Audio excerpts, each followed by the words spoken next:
Yeah. All And right. we're Well, live. all right. See, and now let's do this. Okay. Chris is really good at poker. I am. Maybe. All right, and welcome back, everybody. This is episode 13 of the Dynasty Owners Manual podcast. I'm your host, Chris Allen, and I'm here with, we keep the guests coming in every week. We keep them coming in hot, and this week is absolutely no different. We have the wonderful Derek Brown with us tonight. And Derek, man, how you doing? I'm doing great, guys. I'm in the throes. I don't know if it's going good or if it's going bad right now. I'm in the throes of Scott Fishbowl draft, so it's a constant push and pull. It's like having a bad girlfriend that you can't quit. You love her and you hate her, depending on the pick. Yeah, exactly. I think so. What division are you in? I just took a sip of beer. I'm in Andre, actually. Okay. Where y'all at? And so I'm in the Turk and JD Iconic Duos division. Adam, which one are you in again? I'm Rick and Morty, other iconic duo division. That's right. That's right. So yeah, and we're in. I think right now we're somewhere in like the middle of like the 10th round. So ours has been going like at a pretty decent clip. There have been some stops like while folks have been at work, but I'm not too mad at like how quickly the draft's been going. But as I was talking with Derek like before we started recording, pretty much I'm in like a murderer's row when it comes to the folks that are drafting in my division. So while I might think that my pick is solid, every single pick that I see after mine, I just start to regret my pick more and more. So, but I mean, we'll see. It's all for fun, and I'm having a blast doing it. So I really can't complain. It's an honor to be a part of such a grand event that Scott Fish has been able to put together year in and year out. So I'm just happy I'm able to draft in it. I would assume you guys would agree. Oh, absolutely. I'm just happy to be involved in it, especially when you get the numbers. What did he have? Like 8,000 or 9,000 people supposedly sign up for this thing? I think it was something like that. Yeah. That's amazingly awesome. But yeah, no, I had a buddy message me earlier today. He's like, who do I pick? Who do I pick? Like wide receivers and stuff. And I was like, dude, whatever, man. Just have fun with it. If you get the guy, if you win, I mean, everybody wants to win, but it's not like you're going to hate throw the remote at the TV if you lose a week or something, you know? Exactly, and I think that from some of the screenshots of people's drafts as they're going through, I mean, the draft is differing from division to division. There is no set strategy. People are just grabbing QBs when they want to, grabbing tight ends when they want to. I mean, it seems like depending on which division that you're in, you might find a different player available for you rounds later. So I just think it's very interesting in the way that Scott has set up the tournament and also set up the scoring so that we can really just kind of do whatever we want. And then, once the NFL season actually starts, that's when, everything starts rolling after that. So fun little segue. And I'm hoping that the folks that are listening here tonight or watching, actually, since we're live on YouTube, they're also able to participate or follow along as they're probably seeing the hashtag SFB8 probably scattered across their timeline if they haven't already muted it. But regardless, again, I hope everyone's enjoying their draft as they're going along. But that's not necessarily why we brought here tonight, Derek. And we wanted to get into some contract discussions because when it comes to, the NFL and when it comes to just fantasy production or dynasty redraft or whatever, of course, we're concerned with, how many yards a player puts up. Of course, we're concerned with how many touchdowns a player either catches or throws. That's an obvious when it comes to fantasy. But really, the real football, and what's actually happening in terms of how much these players are getting paid when they're getting either extensions or when they're getting trades, a lot of that people now try and use in order to determine really how much work that we can project for a player to have. So getting into the contract discussion, do you think that contracts in and of themselves are something that we as fantasy owners start to overvalue? I guess in the sense that if I see a player that's getting signed for a large amount of money, should I just go ahead and expect them to go ahead and get the lion's share of the workload? Do you think contract value is something that we overvalue as fantasy owners? I think, of course, you're going to take every situation a little bit differently, but like we were talking off air beforehand. A perfect example of this, like what you're talking about, is so you take Sammy Watkins. Chiefs gave him a buttload of money, okay, and everybody's super divided on how are these targets going to be divided up. Is it Is it Sammy? Is it Tyreek? Is it Kelsey? What's going to happen with that? And I have a hard time believing in sometimes if you're going to pay a guy money, you're not going to pay him that much money. This is not like a grunt position. This is not an offensive lineman. This is not defense. This is a guy that you're going to pay him because you want him to come there because you're going to use him. So if you're going to pay the man the check, he's obviously going to get the targets. He's going to get the looks. Like, why the hell else did you do that? You could have just re-signed Albert Wilson, So every situation's a little bit differently. I mean, I handle it a little bit different, like contract structure and things like that. But as far as big money deals, yeah, I mean, you're going to the money talks. There's some kind of truth to that. And I couldn't agree with you more in that I think you put it as simplistically as possible when you're saying that money talks. So if they are putting up that much money for a player, regardless of if they structure it out to be, like a 5-year deal or a 7-year deal or whatever the case may be, the price tag doesn't necessarily dictate the production, but it damn sure dictates how the team feels about that player and what they can do on the field. So with that being said, I mean, I would agree that you're saying that it correlates to how they feel about them. But do you also think that it projects to the amount of volume that player is going to get? So if you take that Sammy Watkins example that you're discussing, I mean, without pinning yourself into a corner, do you think that we can look at Sammy Watkins as, getting at least a wide receiver 2 type of volume projection for 2018? Yeah, I mean, I absolutely do. I think that they're going to pay him, and in that money, you find the opportunity. And so that is, I mean, essentially that's buying his target share. Same thing with Allen Robinson going to the Bears. They're not going to pay him. So the Bears are actually a better conundrum because they brought in Taylor Gabriel and Allen Robinson. All right, well, you pay both of them money. Who did you pay more? They paid Allen Robinson more to be the one. That Taylor Gabriel is not going to be the one in that offense. So I do think the dollar values do equate to opportunity in some instances like that. I think that it doesn't work out in every single offense because you do have to look in a sense of, one, how the offense operates, and 2, where does this player fit into that offense? But in those 2 instances, yes, it perfectly correlates.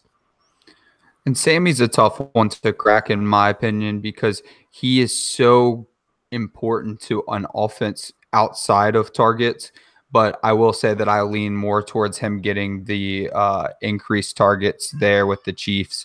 But on the other hand, maybe he was brought in to do the same kind of deal that he did with the Rams, where he was just that field stretcher, and he really did take on a lot of doubles and a lot of rolled coverages. So, the teams don't really care about our fantasy teams. We always say that, but I am really hoping that the money equates more towards Sammy's value as a receiver and a high market share target than they do towards what he did more with the Rams, which is kind of stretch the field and take those coverages. But when you're looking at these players' contract situations, what figure specifically in the contract situation are you kind of looking at? So what I'd like to look at it is not so much, I guess, the guaranteed money and things like that, but how does it play out as far as year structure? And so does a player, so after, say, okay, they sign a 4-year contract, okay, 2 years into that, or even 1 year into that, can they cut this player for no dead cap? Basically, poof, they just wash their hands of him. Or is that dead cap hit very high throughout the contract? To me, that's where you get the true value of how much do they really love this guy for the long term? Because you see all of these figures just tossed out there. Like people get 4 years and $40 million, and people see that for face value, and they equate that to it being similar to like a baseball player. So baseball players, they get their contracts, they sign them. Dude, they can cut them, they can release them. The dude could just say, screw you, I'm out, like go Bobby Bowe style and say, peace, I'm out. And I'm going to pay it for the next 25 years. Doesn't matter, but football isn't like that. You have guaranteed salary, you have dead cap space. They're structured very differently. And with the turnover of the NFL, they could cut these guys and not owe them a cent. And so that's really what I look at. I look at not so much how much they're getting paid as far as their cap hit and the yearly values do matter, okay? Like we were talking about with Allen Robinson and Taylor Gabriel.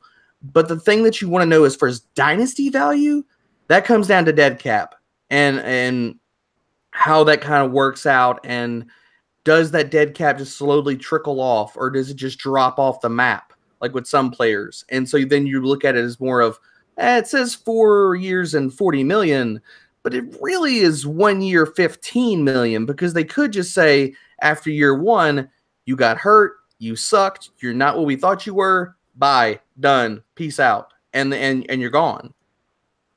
So if I'm understanding the conversation completely, so really you would start at, if you wanted to look at it from a dynasty perspective, you would look at contracts by first the price tag, right? You would say, okay, so if it's $50 million, $40 million, $15 million, or whatever, so that would be, I guess, step one. Step two would be the length of the contract itself. So if it's year, 4 years, or whatever the case afterwards. But then the real, I guess, from what you're telling me, the real piece of information that we would look for as dynasty owners would be that dead cap, or whenever the team has an out, like from that contract. So a player could have, a 5-year, let's see, for example, what's Jarvis Landry's contract was, like 5 years, 55 million, something like that, 5 years, 50 million, somewhere in that range. Yeah, somewhere around there. Sure. So let's say if you were to take that same contract, split it between two players, but one player had, let's say, 4 years guaranteed, and that there was money against the cap over the next 4 years. But then for the same player, there was only money against the cap for the first, let's say, for just the first season.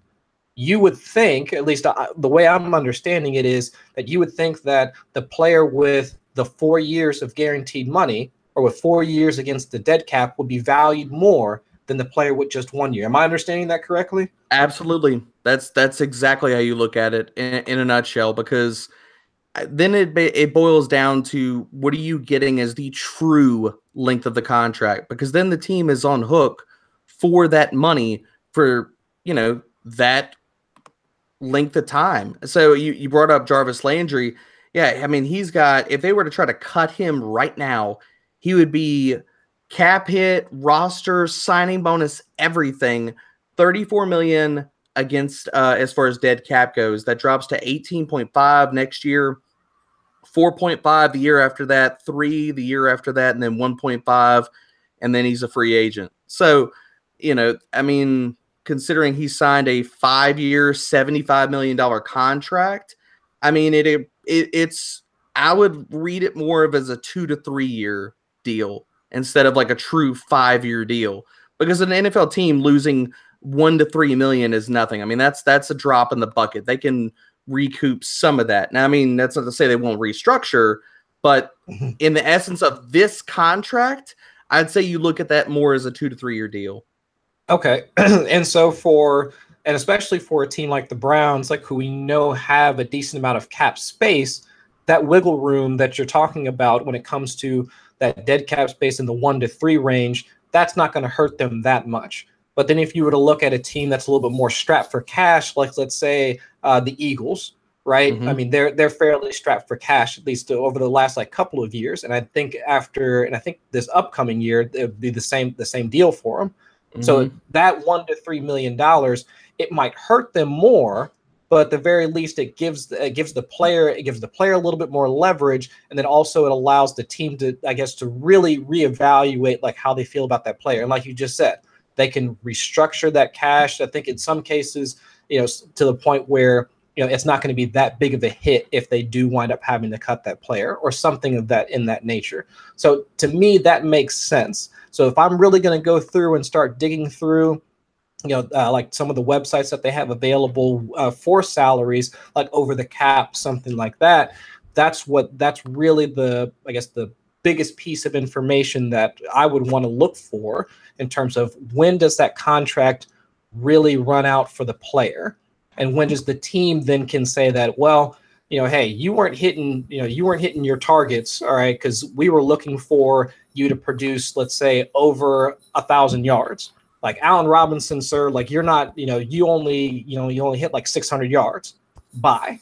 I don't think that's capable for the Bears to do that in year one of his deal, but maybe in 2 to 3 years, or in year 2 or year 3 rather, they might have that option because that hit against the cap is going to be significantly less. So that makes sense to me.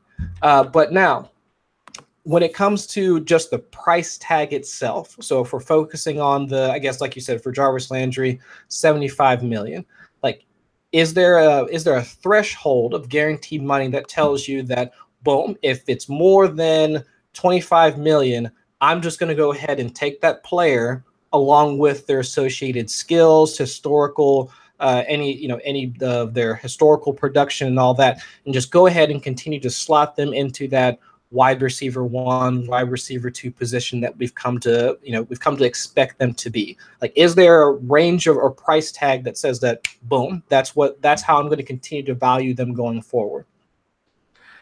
I wouldn't say a definite range per se, but I guess where they fit on that team, and for especially looking at it, you look at Dynasty, everybody talks about the 3-year window. I think it's more accurate to look at it in a 2-year window, just because if you go back and look at the top 10 rankings 3 years ago, you'd be like, oh God, those guys aren't even playing anymore.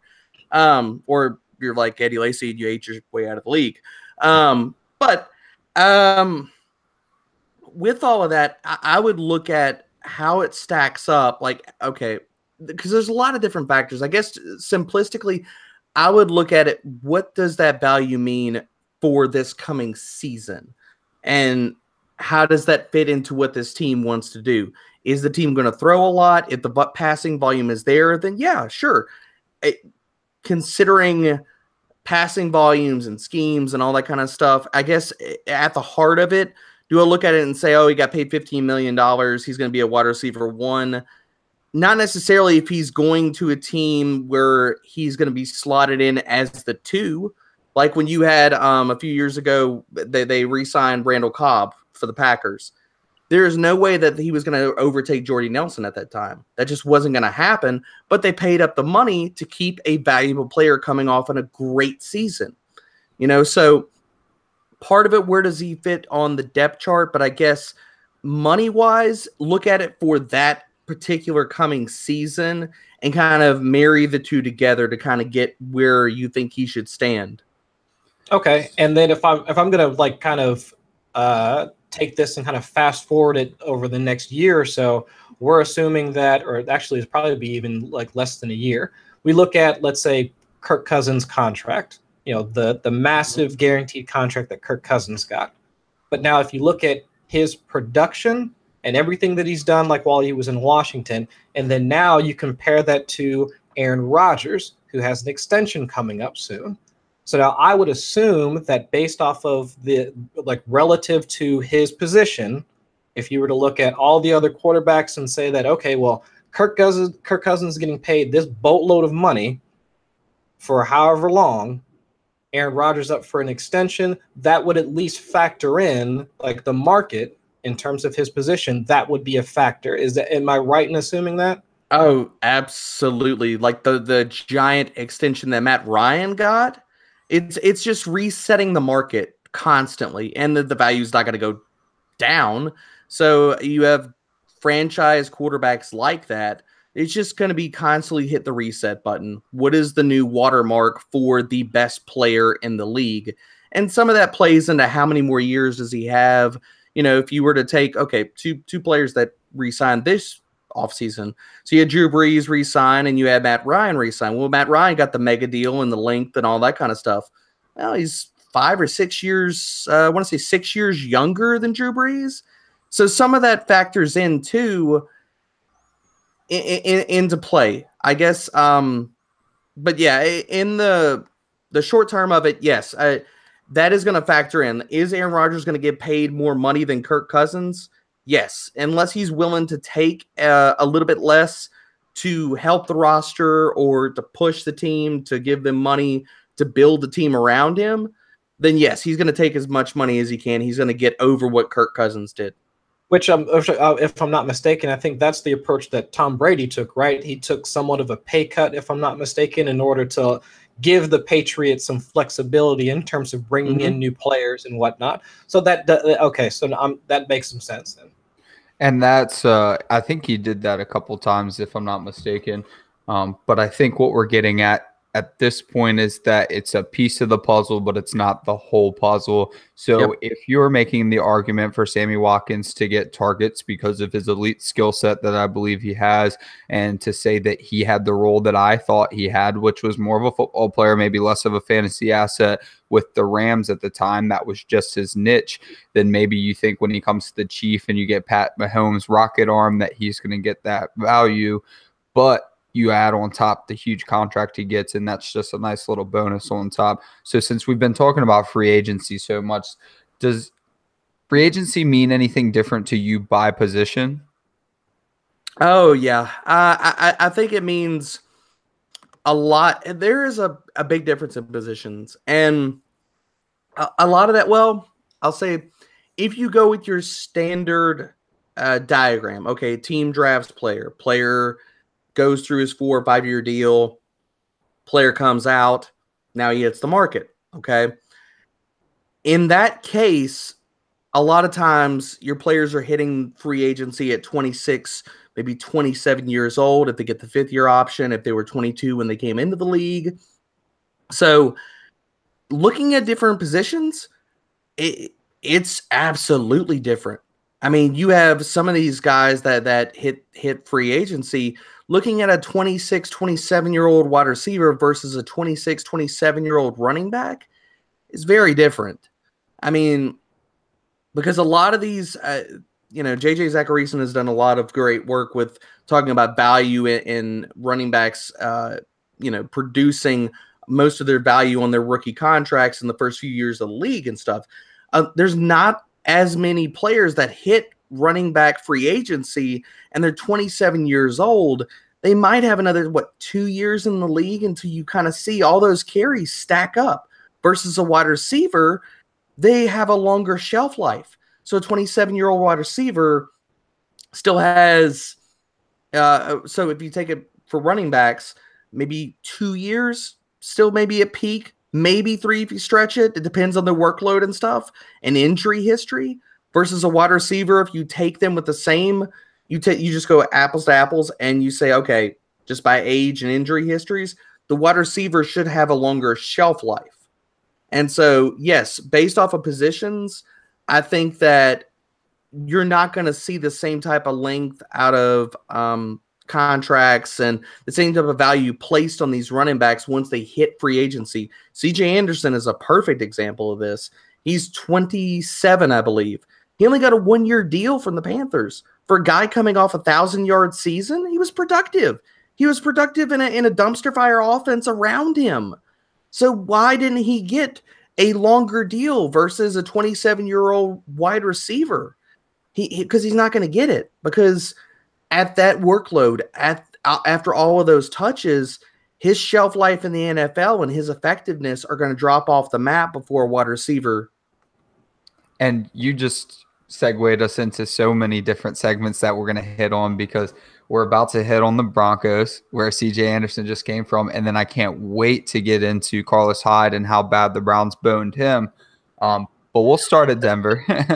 And I just want to start with, really, is Keenum the guy there? Because we really expected I thought Josh Allen would go there, though I would have hated the pick, of course. Or I expected a trade back. And they did the right move. I mean, they took a guy that, could have gone number one had the quarterback class not been better. I've even heard people say that he might end up being better than Myles Garrett. So they didn't go quarterback. Is Keenum the guy there now?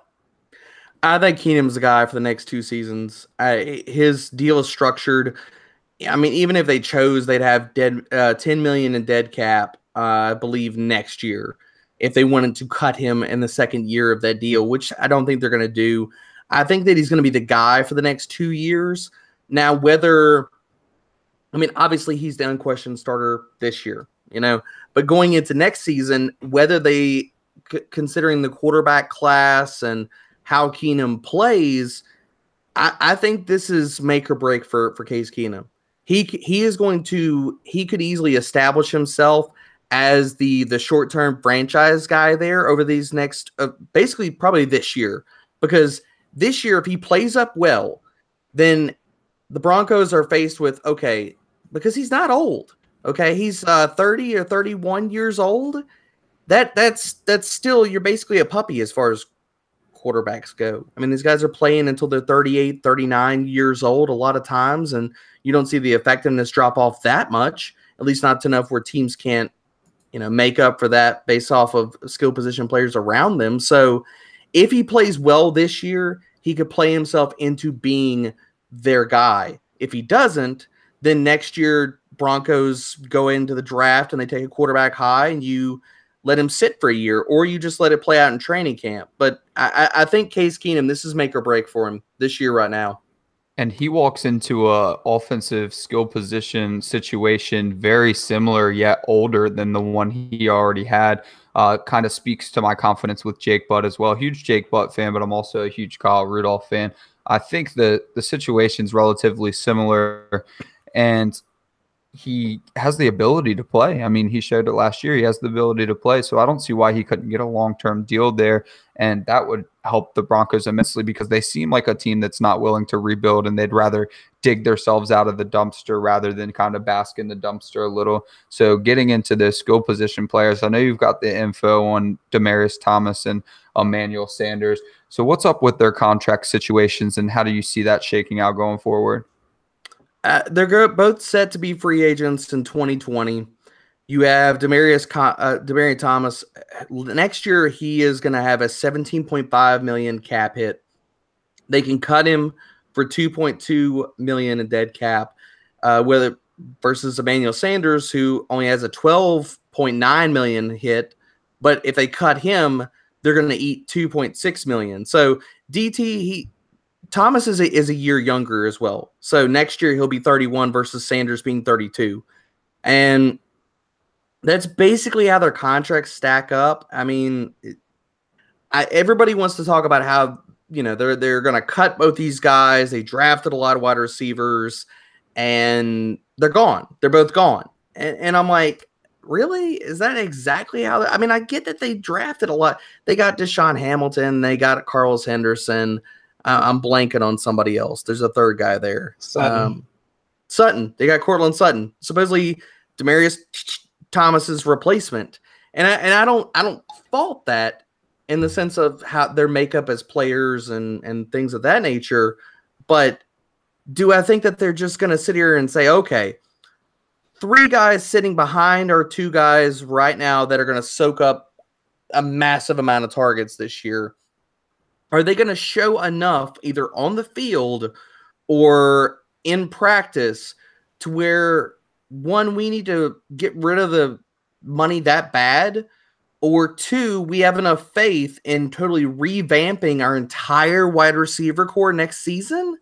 I don't think it's exactly that simple. Like, we're going to take the 2 old guys, we're going to cut them. We're going to let the young guys play. What if they suck? Because that can happen. Not every wide receiver class is 2014, so we need to kind of lower our expectations, especially this wide receiver class this year. That was, it doesn't matter what you were listening to, who you were talking to. You listen to Kuiper, you listen to Matt Waldman, you listen to anybody. This wide receiver class was not as good as years previous, and it sure as hell is not as good as the wide receiver class for next season. So I don't think it's as simple as old guys cost money. We cut old guys. Let young guys play. Like it just doesn't work that way. So, and Deshaun Hamilton was relatively closer to a value pick at his pick. And he won't affect the outcome of these contracts too greatly because Sanders only took 13% of the slot duties last year. DT was even lower than that. They kind of just scrambled guys through the slot. Sanders' most was 18%, and that was 2 years ago. So really, we're just kind of looking at what Sutton's going to do. And if Sutton excels, then you might need to talk about getting one of those outside guys out of there. But we also need to mention that we're talking about one guy, Demaryius Thomas, who's been mentioned in the elite category. It's very difficult to get into that elite category of wide receivers, and he was certainly up there. And then Emmanuel Sanders isn't a wide receiver to sleep on either, as he's mentioned greatly on social media. Those are both guys that have 1,000-yard seasons. So it's going to be difficult to just shoot them out there, as you said, because some rookies produced. Well, and I guess I see this a little bit differently. I see this could play out in a lot of different ways. And we talked about restructuring, and both of these guys are going to be free agents the same year. And so, like, this is make or break season for Case Keenum. This is also make or break for Demaryius Thomas and Emmanuel Sanders in the sense of not only like their future in the league, but on this team. So you have both these guys that are going to hit free agency at the same time. They're both carrying big money contracts.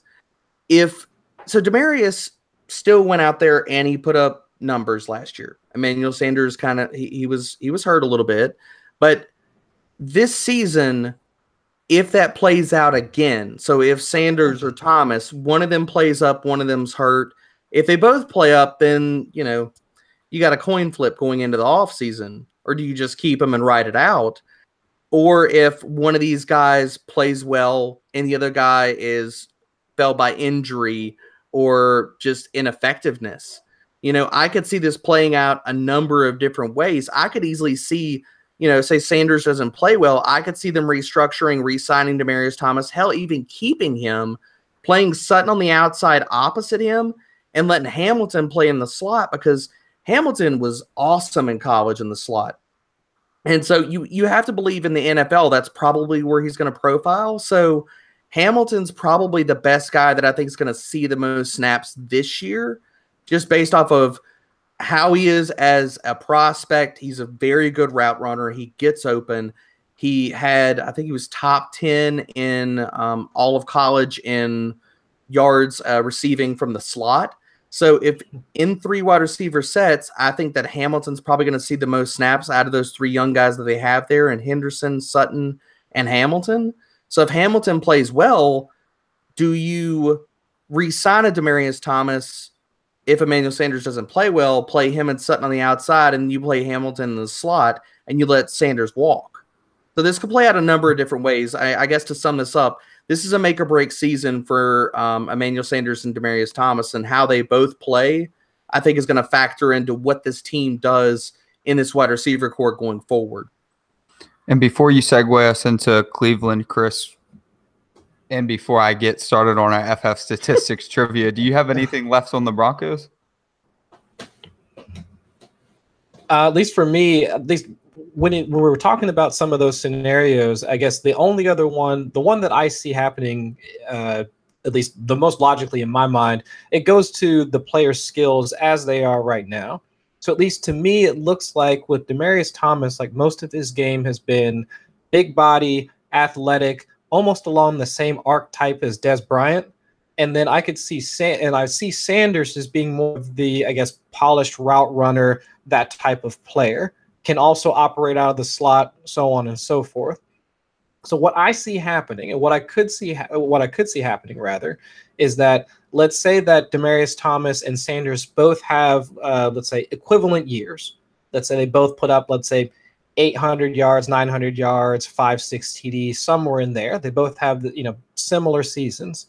I could see them keeping Thomas, just so that because of his athletic skill, move him, either shift him to the outside, or rather shift him to the inside rather, and keep him as that big target. Because if Jake Butt does not continue to progress as a tight end, I think that he would offer more value from the slot position if they were to do that, like a la Larry Fitzgerald, something like that, as he continues to get older. I just think that's a possibility, like for the Broncos in 2019, I guess. But again, like you said, I wholeheartedly agree, Derek, that I think this can play out in a number of different ways. And as you just said, it's a make or break year for pretty much all 3 of them. They all need to show out in order to make sure that they're going to have jobs, at least secured jobs, in the next season. Sure, and Demaryius Thomas's low snap count from the slot does not necessarily mean that he cannot play it. He has just been more valuable on the outside. He has been productive from the slot when he has done so. So next, we're going to talk about our buddy Addison Hayes. Just revamped the site, ffstatistics.com, and it looks awesome, and it's actually usable on mobile now. I used to try to use it anyways, and it was very difficult scrolling side to side. So now it is awesome, man. I went to try to use it today and couldn't figure it out because I had to find some buttons moved around. But we have FF Statistics trivia every week. I'm going to be a player. I'm going to tell you a little bit about myself, and you guys are going to try to tell me who I am. So we'll start with I switched teams this year, and I finished as a quarterback 1 last year. I had 5 games over 25 points. Pretty good. But I also had 6 games under 15 points. What quarterback am I? Kirk Cousins. No, but almost. Oh, I'm trying to remember. That would be Case Keenum, I think. It's Alex Smith. Damn. Yeah, that's crazy. I didn't recall him having any. Oh, he played really out of his mind, games. man. I just The high games for sure. Yeah. After you said Cousins, I blanked on all the free agents. I was like, crap, who signed everywhere else? There's only so many, and I was like, where'd it go? Who was it? Yeah, I was surprised by the low games, actually. I mean, he finished I didn't think so there'd well. be that many. Huh. No, I didn't think so either. A lot of them in his defense were close to 15 or unders. They were close. He didn't have a lot of ducks. But Chris, why don't you go ahead and start us on Cleveland, man? Yeah, absolutely. So again, we're talking about contracts, and then once we focus in on Cleveland, I mean, the first thing that folks are already talking about is, how soon is Baker Mayfield? I mean, the man of the 2018 class, how soon is he going to take over? And now Tyrod Taylor, I know he has been a fantasy staple for the past few seasons. And when it comes to late round quarterback, if anybody subscribes to that particular draft strategy, that is Tyrod Taylor's home. That is that is what the late round quarterback strategy was kind of built around, players of his archetype with both the passing and the rushing. And so I'm happy to see Tyrod find a home, but it's only on a 1-year deal. So with that being said, how long of a leash do you think Tyrod has before we see Mayfield out on the field? Before I get into this, do you two love Baker Mayfield? I got to ask this before I talk. I guess I'm sort of neutral. I traded Jerick McKinnon for him, and that was very easy for me. So I guess you can take that for what it's worth. Is that super flex? Yeah. Ooh, you smart man, you, Chris. I would say I'm pro Mayfield because I think that I think based off of the talent, I think that he has the tools necessary in order to be a quarterback, a starting quarterback in the NFL. But I think when compared to what he has, or I guess the competition in front of him right now, I think that he could use the time wisely in order to better translate his game to the pros. I absolutely agree with you. I love Mayfield. Love him. The guy has produced every single place. I mean, he walked out of college. All right, starter. Went to the college, starter. Has put up numbers. It doesn't matter what freaking metric you look at. I love Baker Mayfield, but I don't think that this is the year. I just don't think it, man. You have the Browns. They traded a 3rd-round pick for Tyrod Taylor, and I know it's a 1-year deal, but I think it's designed like that, and they're not going to re-sign Tyrod because they want to give Baker a chance to sit. And if this team just goes into the trash can, I could still see them sitting Baker and playing Tyrod. Now, especially, I think the Browns are going to be a better team than many give them credit for. I mean, you have this team lost 5 games last season by 4 points or less, and 2 of those went into overtime. So I get it that they didn't win a game, but this is not the Lions of yesteryear. This was actually a decent-ish team, a good enough team that should have won 4 to 5 games last year, put it that way. But Deshaun Kaiser just, honestly, pardon the pun, threw them away.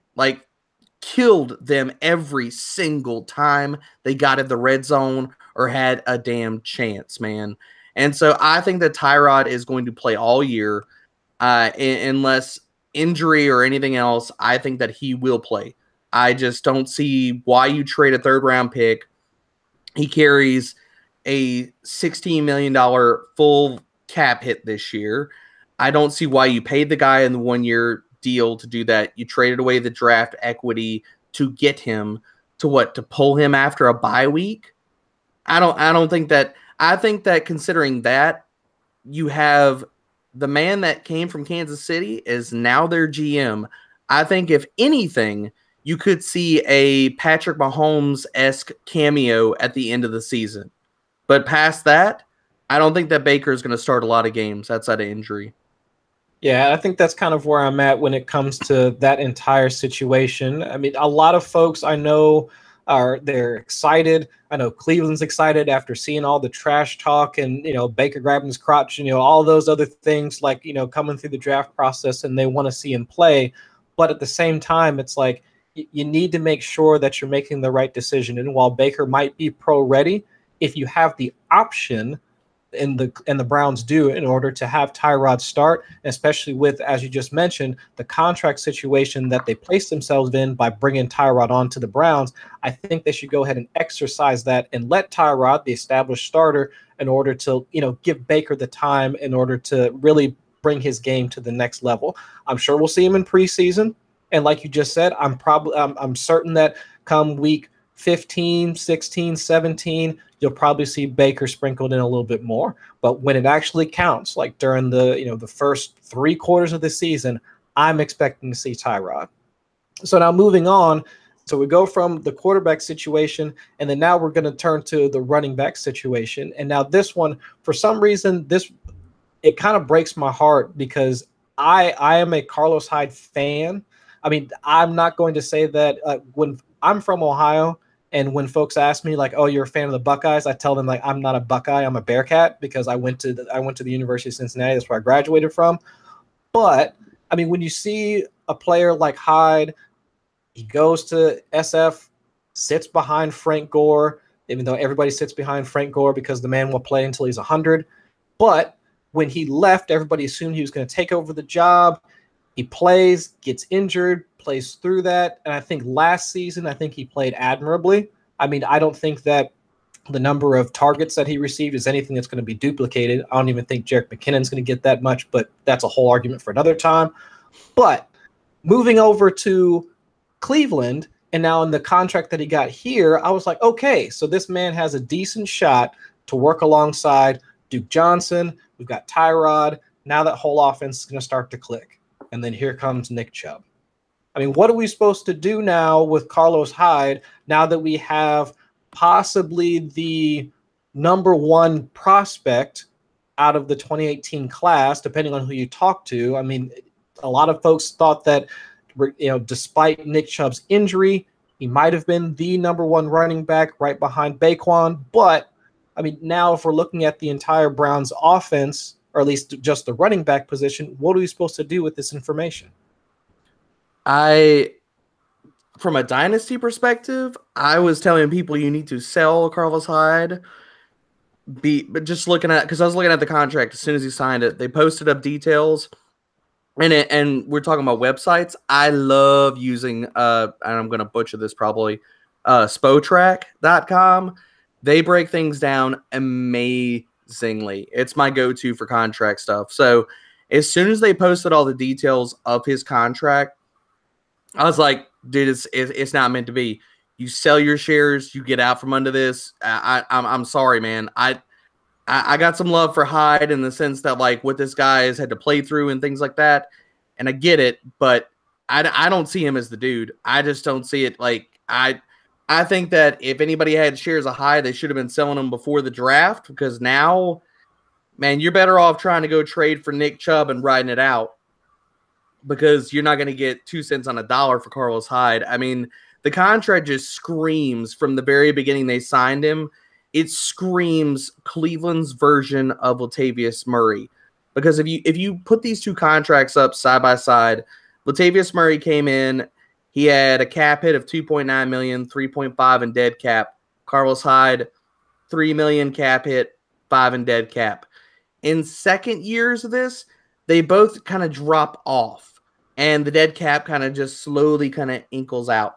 And so what that says to me for Cleveland, that walked into this offseason with the most cap space of any team in the NFL, it says, okay, we got money. Let's go out and get this vet, get a guy that we believe that if he needs to catch the ball, he can. We got a guy to do that, but we don't need him to do that. But he can if we need to throw it in his direction. He is not Jordan Howard, so he can catch the ball. So, but I think that they looked at it and said, all right, we got money, pay the guy. If we don't get the running back this year that falls to us, we got a guy still here to lean on for those early downs, because they've shown they don't want to do that with Duke Johnson. He's in the pass game. His volume is not going to go up. They don't believe he can handle it. That's just not the way they see him. So I think that Hyde, honestly, like in Dynasty, I would take the Hyde situation and the re-signing of Duke Johnson, and I would go out and try to buy him cheaper than you could in your rookie drafts at the moment, because his value is lower than it's probably going to be in the future. I don't like the fact that they re-signed Duke Johnson, because I think that Chubb can be I think he could develop his pass game skills just in the film that I watched on him. His hands are good enough that I think he could be serviceable there. But I think that Chubb is eventually going to be the guy. If not week 1, by midseason, Nick Chubb is going to be the man back there. I mean, he's a great running back prospect. Chris put it great when you said that it breaks your heart, Chris. It really does, because I loved Carlos Hyde leaving there. And as soon as that information got out, I was just thinking, man, that was such a horrible business decision, because as you alluded to, Derek, it was very front loaded. They had the most money and the most draft capital. Why would they not take a running back in this loaded draft class? That information was present to Carlos Hyde and his people. Why would they assume that the Browns would not take a running back? There was no way the Browns weren't going to take a running back. I personally believe that he was Saquon Barkley insurance in case they could pick him up at 4. Don't think they would have ever taken him at 1. But Nick Chubb, to me, was, before the injury, maybe even after, the second most talented running back there. And that says a lot from someone who likes Geis as much as I do. So it really sucks for Carlos Hyde going into free agency at 28. I don't know where he goes or where he plays, but it's going to be really tough sledding for him. He's going to have to be part of a committee next year. He's just going to find a backup role. And I think we still want to play the linear comparison from Latavius Murray and Carlos Hyde and Chubb and Dalvin Cook in that spot. So you had Dalvin Cook, who was taken in the second round, 41st overall in that draft. Nick Chubb was taken in the second round, 35th overall. So there's a lot of parallels, man. There's too many parallels there for me to just absolutely dismiss and ignore for everybody that wants Carlos Hyde to be the guy. Basically, for him to be the guy this year, you have to basically believe that Nick Chubb is a slouch, that he's overrated, that he's not as good of a running back as he is, to believe that Carlos Hyde, because it sure as hell is not the contract. It's not that, and it's not the draft capital. Right. It can't be, unless you really thought that his injury from 2 seasons ago was that much of an issue. I guess I could see that, but I think that his numbers in 2017 showed that he was at least on his way back. So I just don't see it, and I'm not sure when the transition is going to be between Chubb and Hyde, but I think it's coming. I think it's probably going to happen at some point in the upcoming season. It could be if he blows the roof off in preseason. It could be week 1. I mean, they're not talking about it like that. But how many? Unless you get picked in the first round, or the first half of the first round, how many rookies ever walk in and the coaches say, "Yep, he the guy. He's gonna be it. I'm giving him the ball. That's my dude." Like, that's not gonna happen. Saquon Barkley is the only guy that is getting those types of reassurances. You don't even hear that out of Sony Michel. You don't hear that out of second-round running backs. That's just not what happens. The NFL is for all the nepotism and all the old ways of the past, they believe in earning it, and I get that. There's some merit to that, but just to say that the coach doesn't come out and pat him on the back and be like, he's our dude, that does not mean that he's not.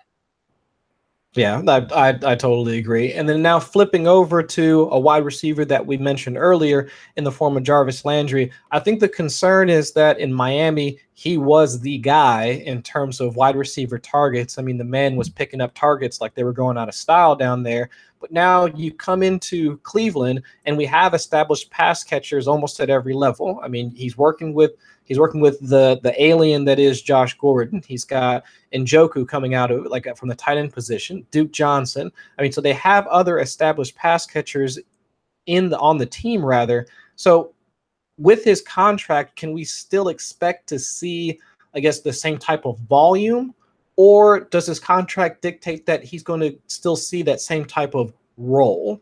You get the contrast that I'm making there by saying that. Yeah, I guess here's my thing. I don't think that we're going to see the same type of volume, so to speak. But does that mean that Jarvis Landry can't still be good? I do think that he will be the one in that offense, and I know, and I look at Todd Haley's offenses in the past, and I look at the way that they've set up this contract, and I look at Jarvis Landry's skill set.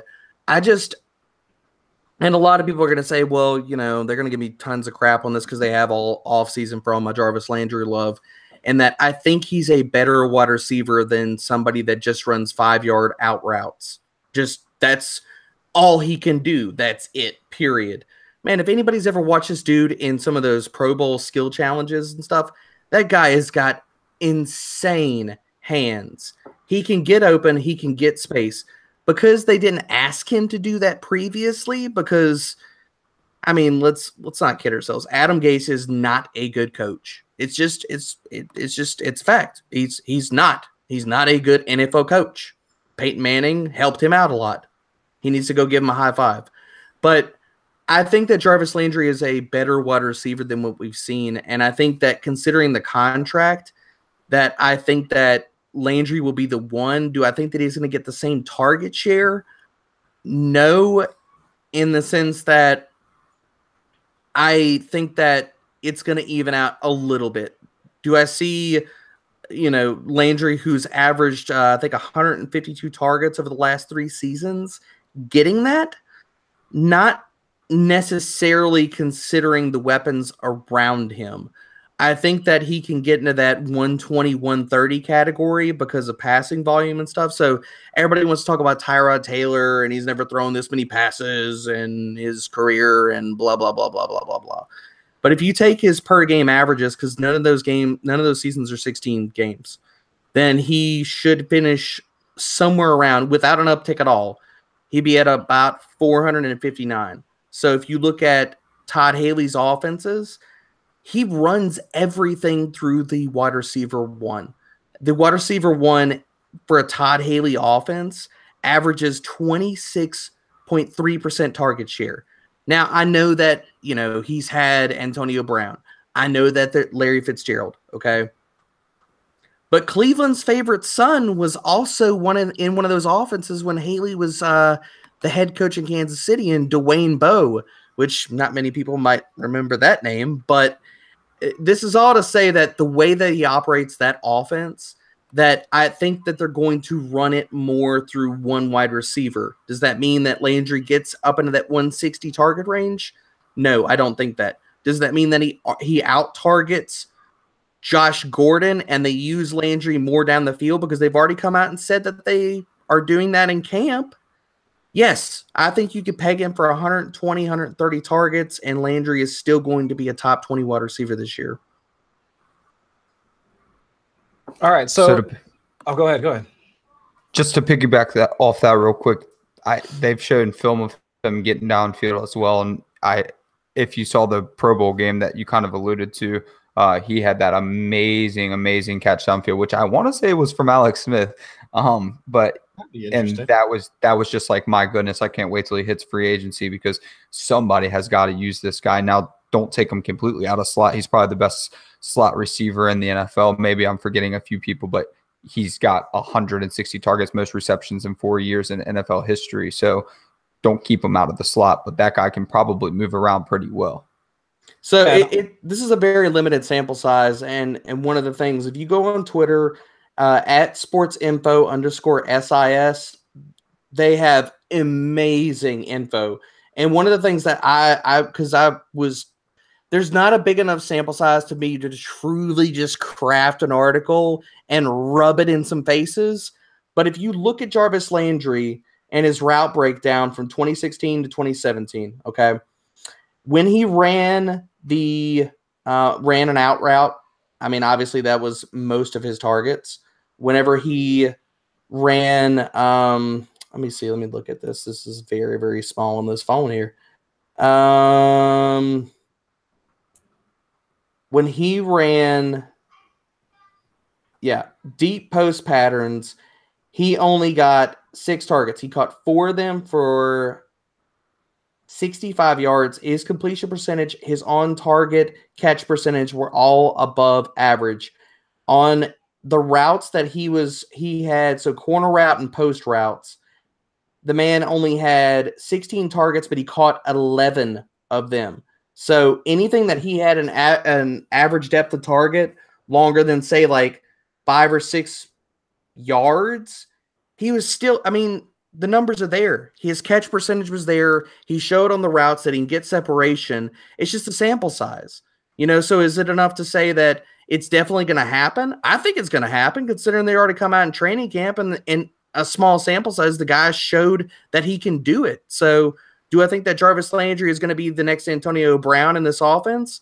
No, I'm not coming out and saying that, but I think that he's a more well-rounded receiver than 5-yard outs. Sure. And we're going to round the corner here, coming up on the end. What we want to get is some practical application before we get out of here. That's what the show's all about. We're going to take the contract knowledge, the free agency knowledge that we've just gathered, and real quick, we're going to just drop some knowledge on who our sells going into free agency are next year and our buys. We'll just go ahead with both and we can kick it off. I'll go first. My sell is going to be Tevin Coleman. I don't know why it's so exciting because of Jerick McKinnon when we haven't seen Jerick McKinnon with the 49ers yet. But Tevin Coleman nonetheless is riding the coattails of what just happened with Jerick McKinnon, and his value is increasing heavily.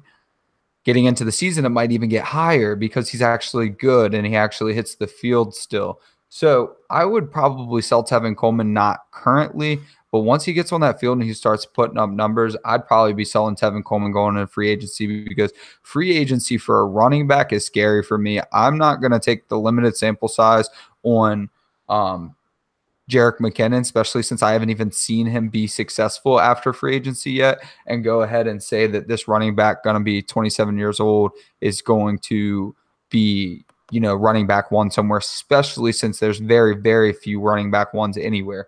Then my buy is going to be TJ Yeldon, mostly because the price is the exact opposite of Tevin Coleman, and he is going to go to a committee. So if you're paying 1.7 maybe for Tevin Coleman, and he's going to end up in a committee, why not go out and get a guy like Yeldon, who's produced a little bit in his first season, and then he still produces when Leonard Fournette is out on his occasional 2 to 3 games with the ankle, and he could be had for maybe a third, something like that. You get TJ Yeldon for, and take your chance on him in free agency instead of taking your chance on Tevin Coleman.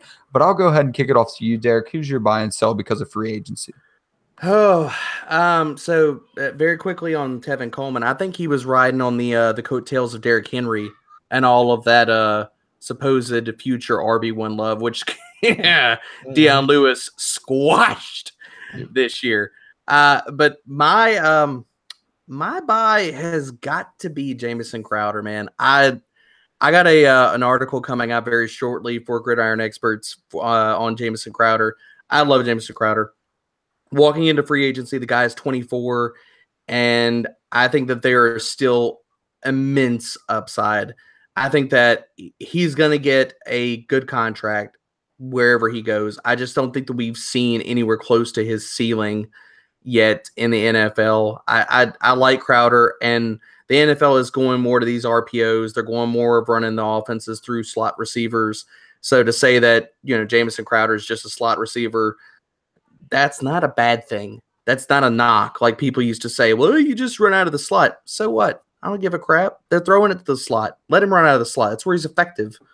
So I would be going out and buying Jamison Crowder. And the guy that you talked about him earlier, and I'm sorry, Adam, the guy that I would be going to sell is Kyle Rudolph. And the reason is because a very another 24-year-old wide receiver that is super talented is coming up to free agency, and that is Stephon Diggs, and the Vikings are going to want to re-sign this guy.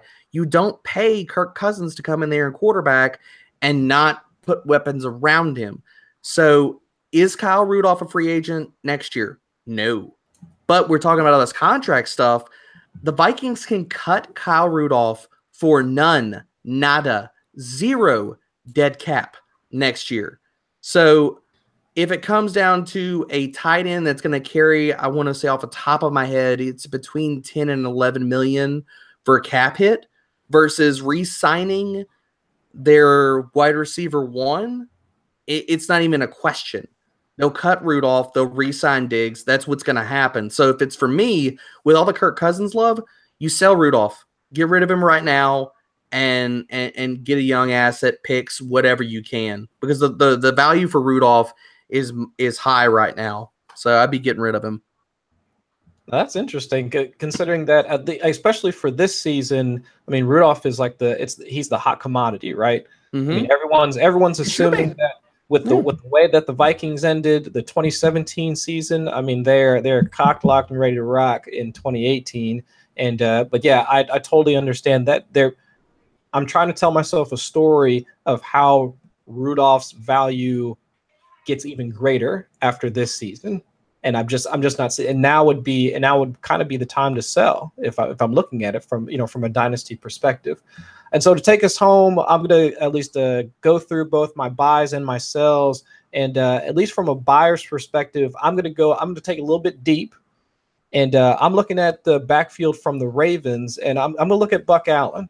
And now I know a lot of folks are going to take a look at that and say that, well, I mean, he's just a guy. I mean, they've also got, Alex Collins. I mean, he Irish danced his way into a starter's job last season. But if you look at both the runners and compared the two, I mean, Buck Allen actually didn't perform all that bad. I mean, he was heavily utilized in the 2-minute drill and on third downs. I think his success rate on his runs was fairly similar to Collins. I think he had something like close to like a 46 or 47% success rate, which is actually pretty high up there, like for a runner of his particular style. I think, if I'm not mistaken, when he came out of college, he was considered to be one of those like upright runners.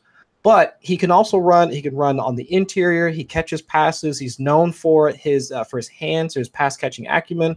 So I think that with his skills, I think he is much more valuable to a team, regardless of if the Ravens re-sign him and they kind of just let Kenneth Dixon go by the wayside because of his current situation. I think that his value, his skills exceed his current value, and he can be purchased for pennies on the dollar at this point in time. So I think he would be somebody that I would like to target and keep on my roster, considering where the Ravens are at right now in terms of their team and their quarterback situation. I would like to have a pass-catching running back that would go with my mobile quarterback in Lamar Jackson, if that is going to be the transition that's going to occur, whether it's this year, next year, or what have you. In terms of my sells, I'm going back to the Cleveland Browns. I'm looking at Josh Gordon. I mean, regardless of, you can take the suspension worry. You can take the, if he's going to be out of the league because of drugs or whatever, set that aside. And again, just look at his value. I mean, how do you expect the Cleveland Browns to now produce a wide receiver that's going to continue, that's going to have this, next level talent, this next level production that we just don't think is going to, we can't see ourselves coming out of Cleveland. I just can't see it. I can't see him repeating what he did 3 or 4 years ago. And right now, I think would be the best time to sell, because you see all the pics on Twitter of him being completely jacked. I mean, you see the way that the offense is set up, and they're primed. They're primed for 2018. They're going to come out. They're going to win some games. He's going to catch some touchdowns. But after this year, I mean, what can we expect in terms of his value? I mean, it's not going to get greater. I mean, it's probably just after that, it's probably just going to decrease. So right now, it's probably your best bet in order to go ahead and cash your chips in now, flip him for what you can, and then you keep it pushing. So those would be my buys and my sells, for this year and looking forward in terms of free agency. So with that being said, Derek, I mean, we appreciate you coming on this evening. But before we let you go, I mean, would you have any other, I guess, tips for dynasty owners when they're looking at either contracts or just dynasty tips in general for the folks listening tonight? Well, first of all, can I give you a slow clap for the Josh Gordon take? I love it, man. I love it. There's no way. I can't get on it. He's getting paid less than $800,000 this year on a 1-year deal. Yep. He's gonna be 28 next year. So slow clap all day. As far as dynasty tips, I think that right now all the rage in dynasty is Superflex, man. And really quickly, if I could tell you anything, do not draft a quarterback in your first, second, or third rounds. Not unless you're in the Scott Fishbowl. Don't do it. Don't do it. You can find value later in quarterbacks in those 6th, 7th through 8th rounds. Great quarterbacks. I love targeting Stafford and Cousins there because everybody wants to go with the hot commodity. So Superflex is all the rage, man. Don't overestimate the scoring. Do not get your quarterbacks. Get your running backs, wide receivers, and your quarterbacks and tight ends a little bit later. So that'd be my quick tip before I get out this piece. But thank y'all for having me on, man. I love talking dynasty. I've been wanting to get on here for a while. Oh, yeah, man. And we appreciate you taking the time to come on. I think this has been a wonderful conversation. And I know that we only touched on a couple of teams and maybe a few players, but we'll definitely have to have you back in order to get into some more stuff. So, Adam, what else you got for the folks this evening? Oh, yeah, I'm just really happy that you came on, Derek. That was a lot of fun, man. And before we get out of here, can you let us know where to find you on Twitter before I forget? Because I'm very forgetful. Yeah, you can find me at Debro_FFB. I'm working on a few different articles. Got that one for on Crowder. All my writings at Gridiron Experts. Also at Roto Underworld, which is playerprofiler.com. And I should have my first article dropping for Number Fire pretty soon. So yeah. I'm trying to take after Chris, man. I'm trying to get all these different places to write for, man. Setting he's paving the road. I'm just trying to follow behind, you know? Yeah, if there's a platform that'll take me, I mean, I'll write for you. It doesn't even matter, man. Exactly. Same way I am. I'm like, if you have me, I'll give you words. I'll give you typing. I'll do it all. It's all good. Exactly. And if we're talking about follows, please go ahead and follow the Dynasty Owners Manual Twitter at Dynasty Manual. You can also like us. You can subscribe to us on YouTube now. You can also subscribe to our podcast, and we'd love if you'd review us on Stitcher, and we're working on more platforms. So thanks, everybody, for joining us. Yeah, 100%. I can't agree with you guys more. So, again, we appreciate everybody coming out this evening. I'm your host, Chris Allen. I'm on Twitter at Chris Allen FFWX. And, again, appreciate you guys coming out, and we'll catch you all next week. Peace.